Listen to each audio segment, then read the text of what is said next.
Интернет заедницата зема се поголем замав во креирање на јавното мислење.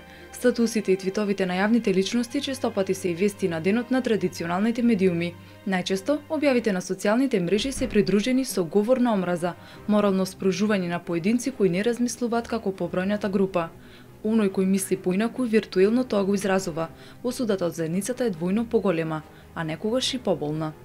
Пишав еден блог пост на тема што е доста непопуларна кај нас, феминизам, во која што споредив еден хаштаг од Твитер, на Твитер со некои силување. Всушност сакав да го дискутирам, да го продискутирам феноменот на бламирање на курви.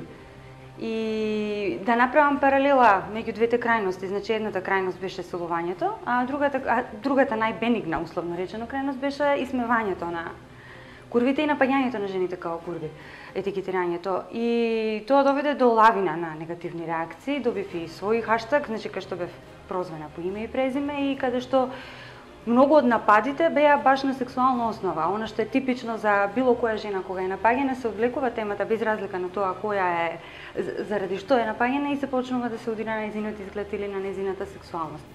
Ана Василева не е единствен пример за судот на социјалните мрежи. Корисниците на ваквите мрежи често восприемаат потпалувачки содржини, сведоци се на јавна осуда на поединци и најчесто се придружуваат кон ставот на толпата корисници. Но зошто е тоа така?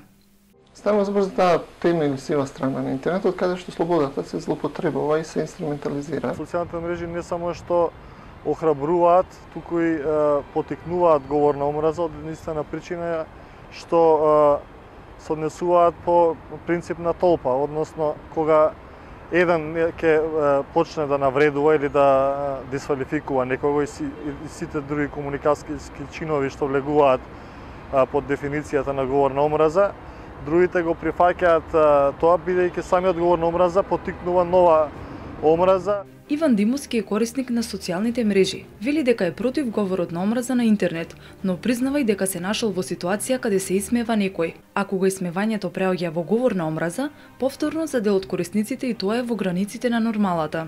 Кога сме заедно, нели сме посилни, кога ќе видиме некој што тотално одскокнува од тоа што ние сметаме дека е нормално, го активираме оној одбрембен механизам каде што треба да го исмееме јавно, за да кажеме на другите дека не е тоа социјално прифатливо да се прави повторно.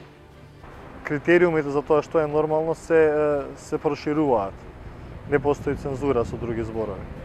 Искуството на Ана не е единствен пример. Честопати различни луѓе без причина се изложени на јавно малтретирање. Страна на Фејсбук што прозива едно девојче од еден мал наш град како курва. И има лајкови, има дискусии, слики од неа постирани и така натаму, што е флагрантна, флагрантен пример на сајбер малтретирање. Не знам како да кажам, лично се хейтаат некои, како да кажам, девојчиња што се премногу сексуални на интернет или премногу зборат за нивниот личен живот, се хейтаат луѓе што имаат ставови што се различни од мнозинството. И особено мислам има и некој тематско наследство, особено кога ќе се дојдат оние верски празници каде што треба да честиташ нешто, каде што треба да мислам не знам да објавиш нешто и тогаш одма има на атеисти против верници. Баш онака буквално од дневните случувања се инспирираш и наоѓаш луѓе што го имаат спротивното мислење од тебе и едноставно бараш некоја препирка помеѓу нив. Покрај Facebook и Twitter слична е состојбата и на блоговите. Содржините се објавуваат во целост, а оние пишувачи чиј што став не поминува во традиционалните медиуми, својата мисла ја искажуваат на блогови. На blogirame.mk се објавува се што некој блогер ќе се објави. Ние само го влечеме фидот. Тој понатаму доаѓа кај нас со скратен текст и со сликичка и сето тоа се објавува. Секојдневно соочувајќи се со говор на омраза на интернет, активистката Тамара Танасовска решила да направи анонимна анкета. Анкетата покажа дека луѓето се свесни за она што го пишуваат, но се уште немаат изградено одбрамбен механизам со кој ќе се борат против омразата на интернет.